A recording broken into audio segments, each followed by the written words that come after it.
జవహర్లాల్ నెహ్రూ గారు వీరంతా కూడా సంవత్సరాల పాటు శ్రమపడి చెమటోడ్చి ఈ పుస్తకాన్ని ఆవిష్కరించేందుకు రూపొందించేందుకు తమ సహకారాన్ని అందించి ఈ దేశానికి పుస్తకాన్ని అందించగలిగారు. और इस चुनाव में बीजेपी के लोगों ने साफ कह दिया है, उनके नेताओं ने, बड़े बड़े नेताओं ने कह दिया है कि वो इस संविधान को बदल देंगे, खत्म कर देंगे, फेंक देंगे. స్నేహితులారా, ఇప్పుడు జరిగేటటువంటి సార్వత్రిక ఎన్నికల్లో భారతీయ జనతా పార్టీకి చెందినటువంటి పెద్ద పెద్ద నేతలు, గొప్ప గొప్ప నేతలు పెద్ద పెద్ద వేదికల మీద ఈ రాజ్యాంగాన్ని సమూలంగా మార్చేస్తామని, ఈ రాజ్యాంగాన్ని తీసేస్తామని బహిరంగంగానే చెబుతూ ఉన్నారు. ये चुनाव दो विचारधाराओं के बीच में है. इंडिया अलायंस, राहुल गांधी, मल्लिकार्जुन खड़गे जी, रेवंत रेड्डी जी कहते हैं कि इसको बचाना है, इसकी रक्षा करना है. ఈ దేశంలో ఎన్నికలు ఇప్పుడు రెండు సమూహాల మధ్య జరుగుతున్నాయి.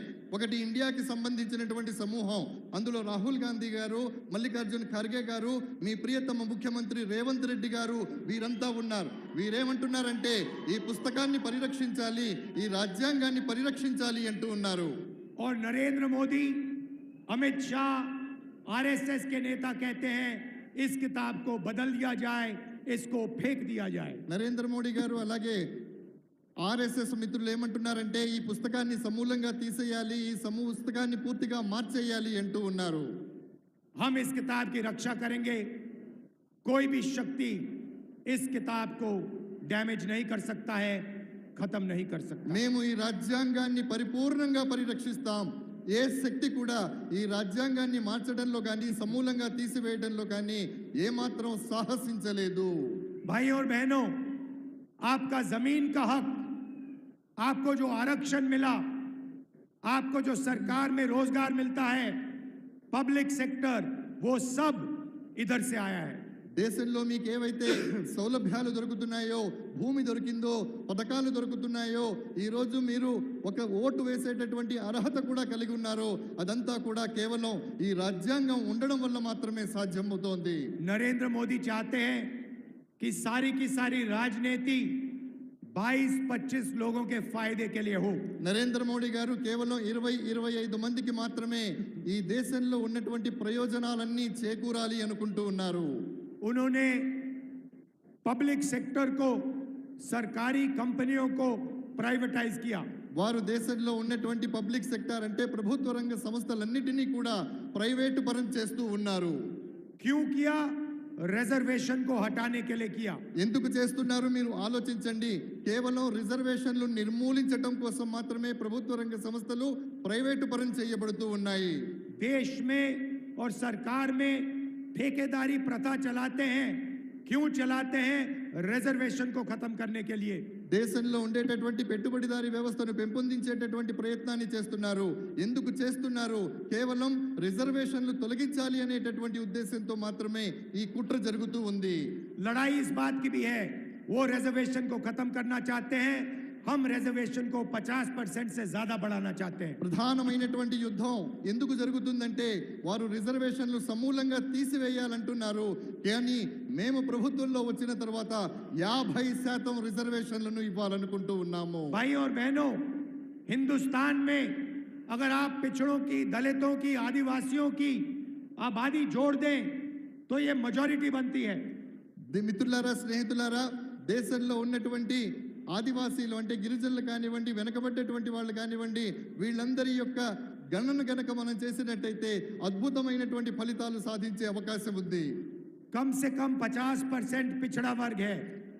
కమ్ సే కమ్ అంటే కనీసం 50% మంది వెనుకబడినటువంటి తరగతుల వారు ఉన్నారు. 15% दलित, 8% आदिवासी. 15% దళితులు, 8% ఆదివాసీలు ఉన్నారు.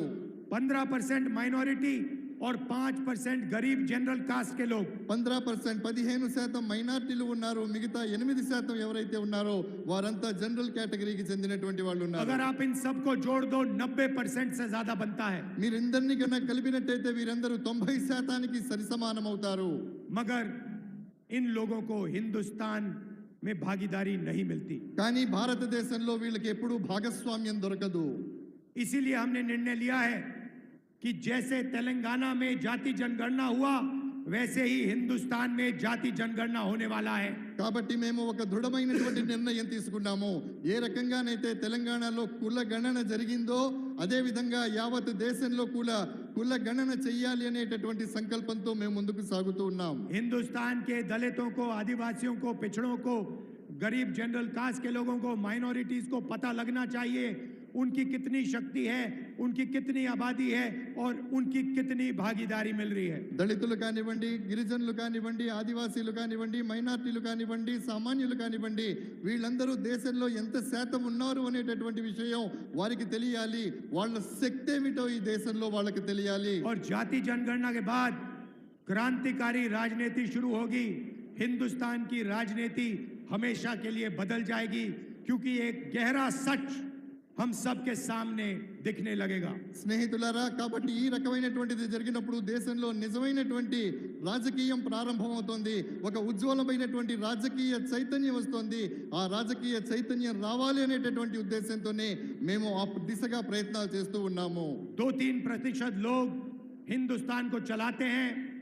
सारी की सारी संस्थाएं उनके हाथ में हैं, सारी की सारी कंपनियां उनके हाथ में हैं, सरकार उनके हाथ में है। जाति जनगणना से पता लग जाएगा इसकी सच्चाई सारे हिंदुस्तान को पता लग जाएगी। కేవలం 2% మంది ఎవరైతే ఉన్నారో వాళ్ళ చేతుల్లోనే సంపద మొత్తం ఉంది. వాళ్ళే ఈ రోజు దేశాన్ని శాసిస్తున్నారు. ఎప్పుడైతే మనం జనగణన కులగణన చేస్తామో అప్పుడు నిజమైనటువంటి స్టాటిస్టిక్స్, నిజమైనటువంటి నిష్పత్తి బయటికి రావడం జరుగుతుంది. అప్పుడు మన శాతం ఎంత, మన వాటా ఎంత అనేటటువంటి విషయం మనకు అర్థమవుతుంది. भाइयों और बहनों, नरेंद्र मोदी जी ने अदानी जैसे लोगों के लिए काम किया। 10 साल हिंदुस्तान के airports, ports, infrastructure, defence industry सारी की सारी नरेंद्र मोदी जी ने अदानी को दी। స్నేహితులారా, నరేంద్ర మోడీ గారు గత 10 సంవత్సరాల కాలంలో చేసినటువంటి పరిపాలనలో ఎయిర్పోర్ట్లు, విమానాశ్రయాలు కానివ్వండి, నౌకాశ్రయాలు కానివ్వండి, దేశంలో ఉన్నటువంటి పెద్ద పెద్ద ప్రభుత్వ రంగ సంస్థలు కానివ్వండి, వీటన్నిటినీ కూడా ఆదానీ పరం చేస్తూ ఉన్న సంగతి మీరు గమనిస్తూనే ఉన్నారు. उन्होंने 22-25 अरबपति बनाए, अमीर लोगों को और अमीर किया। हालत यह है कि 22 लोगों के पास उतना ही धन है जितना 70 करोड़ हिंदुस्तानियों के हाथ में है। స్నేహితులారా, మిత్రులారా, నరేంద్ర మోడీ గారు 10 సంవత్సరాల తన పాలన కాలంలో కేవలం 20-25 మంది మాత్రమే మిలియనర్లను, ట్రిలియనర్లను చేయడం జరిగింది. భారతదేశంలో ఎంతమంది జనాభా ఉన్నారో అంతమంది జనాభా దగ్గర ఉండేటటువంటి సొత్తు ఈ రోజు అంతకంటే ఎక్కువ కేవలం దేశంలో 20-25 మంది చేతుల్లో మాత్రమే ఉంది. भाइयों और बहनों, उन्होंने 22 अरबपति बनाए। अब समय आ गया है हमें करोड़ों लाखपति बनाने हैं। స్నేహితులారా, కేవలం వారు 20-25 మందిని మాత్రమే బిలియనర్లను చేస్తే ఇప్పుడు సమయం ఆసన్నమైంది. కోటాను కోట్ల మందిని కోటీశ్వరులు చేసేటటువంటి అవకాశం మన ముందుంది. हम एक ऐतिहासिक क्रांतिकारी काम करने जा रहे हैं। ऐसा काम जो आप सपने में नहीं सोच सकते। ఒక చారిత్రాత్మకమైనటువంటి కార్యక్రమానికి, ఒక చారిత్రాత్మకమైనటువంటి చైతన్యానికి శ్రీకారం చుట్టేటటువంటి ప్రయత్నాన్ని మేము చేస్తున్నాం. ఆ ప్రయత్నం ఏమిటి అనేది మీరు కనీసం కలలో కూడా ఊహించలేరు. आपने ऐसा सपना भी नहीं देखा होगा जो हम करने जा रहे हैं, जो हम सच्चाई में आपको देने जा रहे हैं। మేము ఏదైతే చేయాలనుకుంటున్నామో అది మీరు కలలోనైనా ఊహించి ఉండరు. కానీ వాస్తవం చెబుతున్నాను, అది వాస్తవంలో రూపుదాల్చబోతోంది. దాని స్వప్నాన్ని మేము సాకారం చేసి చూపిస్తాము. ऐसा काम दुनिया की किसी सरकार ने आज तक नहीं किया। ప్రపంచంలో ఏ ప్రభుత్వం కూడా ఇలాంటి పని ఇప్పటి వరకు చేసి ఉండలేదు. और इसके बाद दुनिया की सारी सरकार यही काम करेंगी। ప్రపంచంలో ఉన్నటువంటి ప్రతి దేశం కూడా మనం చేసేటటువంటి కార్యక్రమం లాంటి కార్యక్రమాలే చేయబోతోంది. भाइयों और बहनों, हिंदुस्तान के सारे गरीब परिवारों की लिस्ट बनेगी। దేశంలో ఉన్నటువంటి ఎంతమంది నిరుపేదలు ఉన్నారో వాళ్ళందరికీ సంబంధించినటువంటి ఒక జాబితా రూపొందించబడుతుంది. तेलंगाना में हर गांव में जाकर, कस्बों में जाकर हम गरीबों के नाम लिस्ट में डालेंगे। తెలంగాణలో ఉన్నటువంటి మారుమూల ప్రాంతాలలో, మారుమూల గ్రామాలలో కూడా మేము వెళ్ళడం జరుగుతుంది. అక్కడ ఉన్నటువంటి ప్రతి పేదవాడి యొక్క పేరుని, చిరునామా మొత్తం కూడా ఆ జాబితాలో పొందుపరుస్తాం. किसान के परिवार, मजदूर के परिवार, दलित, आदिवासी, पिछड़े, गरीब, जनरल कास्ट के लोग, सबसे गरीब लोगों की लिस्ट बनेगी। కార్మికులు, కర్షకులు, రైతులు, మైనార్టీలు, దళితులు, ఆదివాసీలు ఎవరైతే ఉన్నారో వీళ్ళందరికీ సంబంధించినటువంటి ఒక పరిపూర్ణమైనటువంటి నివేదిక జాబితా రూపొందించబడుతుంది. हर परिवार में से एक महिला का नाम चुना जाएगा ప్రతి కుటుంబం నుండి ఒక మహిళ పేరును ఎంపిక చేసుకోవడం జరుగుతుంది. और उस महिला के बैंक अकाउंट में इंडिया गठबंधन की सरकार 10,000 नहीं, 50,000 नहीं, 70,000 नहीं, 1,00,000 रुपए बैंक अकाउंट में डालेगी। ఏ మహిళ పేరైతే మనం ఎంపిక చేసుకుంటామో ఆ మహిళ పేరిట బ్యాంకులో అకౌంట్ తీయించబడి అందులో 10,000 కాదు, 50,000 కాదు, 70,000 కాదు, పూర్తిగా 1,00,000 రూపాయలు డిపాజిట్ చేయడం జరుగుతుంది. भाइयों और बहनों आप समझिए, सोचिए क्या होने जा रहा है। करोड़ों परिवारों को हर महीने 8,500 रुपए खटाखट खटाखट खटाखट खटाखट हर महीने मिलने जा रहे हैं। స్నేహితులారా, రాబోయేటటువంటి రోజుల్లో ఇండియా గెలుపొందిన తర్వాత అధికారంలోకి వచ్చిన తర్వాత దేశంలో ఉన్నటువంటి మహిళల బ్యాంకుల్లో 8,500 రూపాయలు ఖటాఖట్ ఖటాఖట్ ఖటాఖట్గా జమ చేయబడతాయి. शिक्षा के लिए, स्वास्थ्य के लिए, भोजन के लिए पहली तारीख हर महीने आपके बैंक अकाउंट में 8,500 रुपए एक्स्ट्रा आएंगे। చదువు కోసం, వైద్యం కోసం ప్రతి నెల 8,500 రూపాయలు మీ అకౌంట్లోకి రావటం జరుగుతుంది. महिलाओं के बैंक अकाउंट में ఆడవాళ్ళ మహిళల యొక్క బ్యాంక్ అకౌంట్లలో एक झटके से हिंदुस्तान में, तेलंगाना में गरीबी को हम मिटा देंगे। ఒక్క దెబ్బతో దేశంలో తెలంగాణలో పేదరికాన్ని సమూలంగా నిర్మూలించడం జరుగుతుంది. उसके बाद होगा क्या मैं बताता हूं। आपके बैंक अकाउंट में पैसा आएगा, आप उस पैसे को खर्च करोगे। దాని తర్వాత జరగబోయేది ఏమిటో నేను చెప్తాను. మీకు బ్యాంక్ అకౌంట్లో డబ్బులు పడతాయి, వాటిని మీరు ఖర్చు పెట్టేస్తారు. आप शर्ट, पैंट, दवाई ये चीजें खरीदोगे। మీరు ప్యాంటు కొంటారు, షర్టు కొంటారు, వైద్యం కొంటారు, ఇంకోటి కావాల్సినటువంటి మందులు మాకులు కొనుక్కుంటారు. और हिंदुस्तान की कंपनियां, छोटी छोटी कंपनियां, बड़ी कंपनियां ये माल बनाएंगी। భారతదేశంలో ఉన్నటువంటి చిన్న చిన్న కంపెనీలు మీరు ఏవైతే కొంటారో ఆ సరుకుని తయారు చేస్తాయి. जैसे ही वो कंपनियां ये काम करना शुरू करेंगी, आपके बच्चों को उन्हीं कंपनियों में रोजगार मिलेगा। ఎప్పుడైతే ఈ కంపెనీలు తమ ఉత్పత్తిని ప్రారంభిస్తాయో అప్పుడు మీ పిల్లలకు అదే కంపెనీలలో ఉద్యోగ అవకాశాలు దొరుకుతాయి. एक प्रकार से हम हिंदुस्तान की अर्थव्यवस्था को जंप स्टार्ट कर रहे हैं।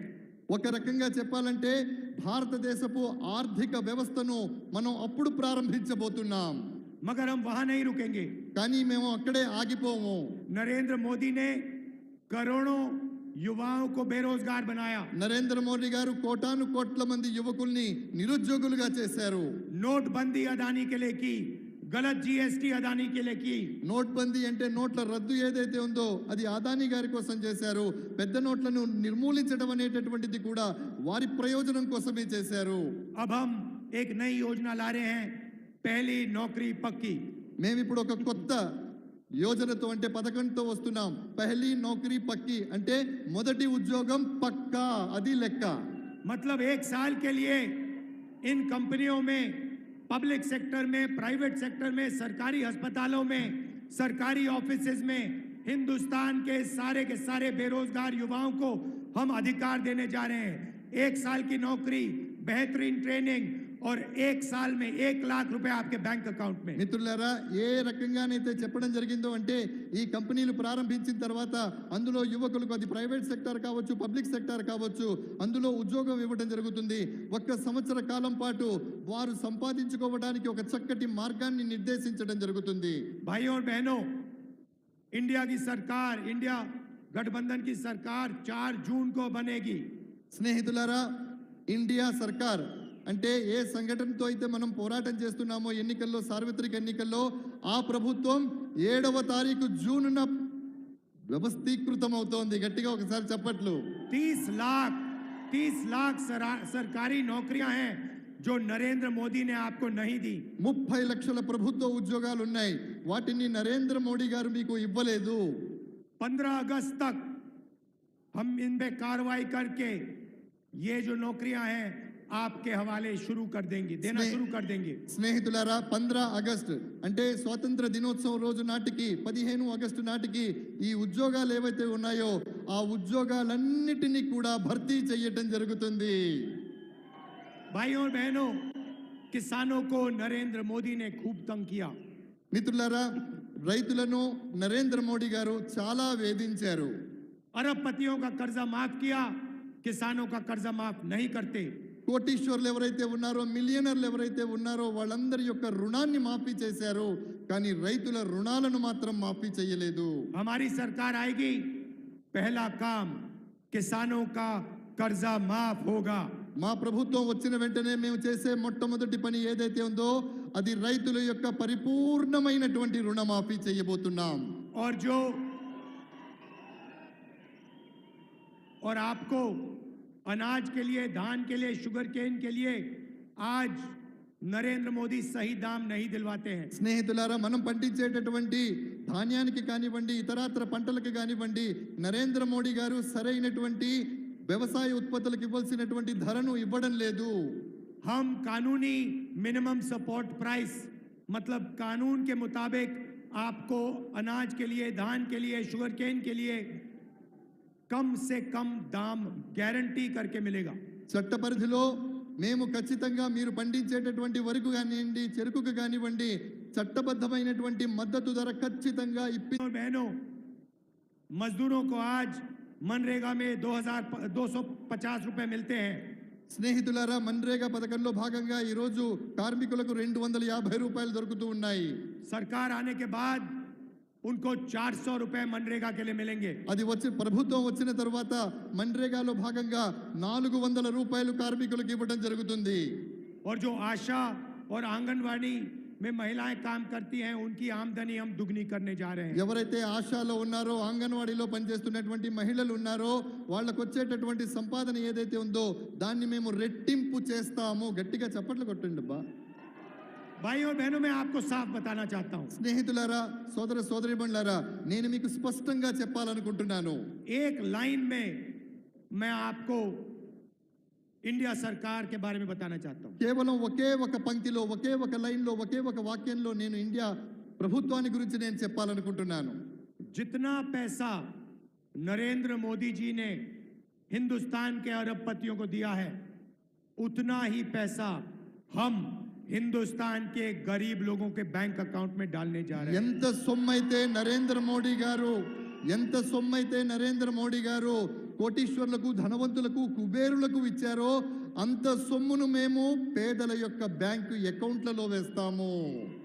अंत में भाइयों और बहनों, ये अंबेडकर जी का संविधान है, गांधी जी का संविधान है, इसकी हम सबको मिलकर रक्षा करनी है। స్నేహితులారా, నేను చేతిలో పట్టుకున్నటువంటి పుస్తకం ఏదైతే ఉందో అది అంబేద్కర్ గారు రాసినటువంటిది, గాంధీ గారి స్వప్నం. కాబట్టి ఆ పుస్తకాన్ని, ఆ సంవిధానం అంటే ఆ రాజ్యాంగాన్ని పరిరక్షించుకోవాల్సిన బాధ్యత ప్రతి భారతీయుడి మీద ఉంది.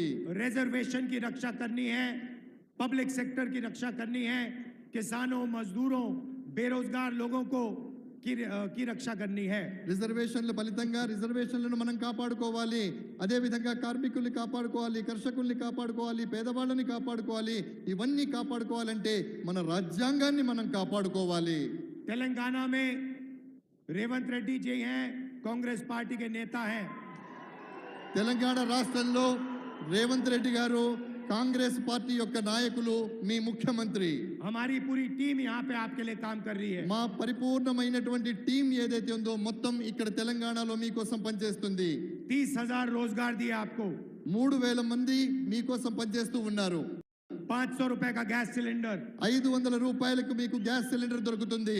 10 लाख रुपए का हेल्थ इंश्योरेंस, 10 లక్షల రూపాయల యొక్క హెల్త్ ఇన్సూరెన్స్, ఆరోగ్య బీమా, महिलाओं को फ्री में बस ट्रांसपोर्ट, ఆడవాళ్లు తిరగడానికి ఉచితంగా బస్సు సౌకర్యం, 200 यूनिट फ्री बिजली, 200 యూనిట్ల ఉచిత విద్యుత్తు, రైతు భరోసా का पहला इंस्टॉलमेंट रिलीज किया। రైతు భరోసా ఏదైతే ఉందో మొదటి వాయిదా మొదటి ఇన్స్టాల్మెంట్ ఏదైతే ఉందో దాన్ని విడుదల చేయడం జరిగింది। और पोडू जमीन पोडू लैंड की इशू को रिजॉल्व कर रहे हैं। ఏదైతే పోడు భూముల సమస్య ఉందో దాని దిశగా కూడా ఆలోచించి దానికి కూడా సత్వర న్యాయం చేయబోతున్నాం। 15 अगस्त तक आपको 2 लाख रुपए का लोन वेवर मिल जाएगा। 15 ఆగస్టు నాటికి 2 లక్షల రూపాయలు మీ అందరికీ కూడా దొరుకుతాయి। यहाँ पे हमारी टीम काम कर रही है। दिल्ली में मैं आपका सिपाही हूं। ఇక్కడ మీ టీం పనిచేస్తూ ఉంది, ఢిల్లీలో నేను మీకు సైనికుడిలా పహారా కాస్తూ ఉన్నాను। जो भी तेलंगाना की जनता को जरूरत होगी मैं आपके लिए दिल्ली में करने को तैयार हूं। తెలంగాణకి ఏది అవసరమో నేను ఢిల్లీలో మీకోసం చేయడానికి సిద్ధంగా ఉంటాను। आप सबका दिल से धन्यवाद करता हूं कि आप यहां आए, इतने प्यार से आपने मेरी बात सुनी। మీ అందరికీ మనస్ఫూర్తిగా ధన్యవాదాలు తెలియజేస్తున్నాను।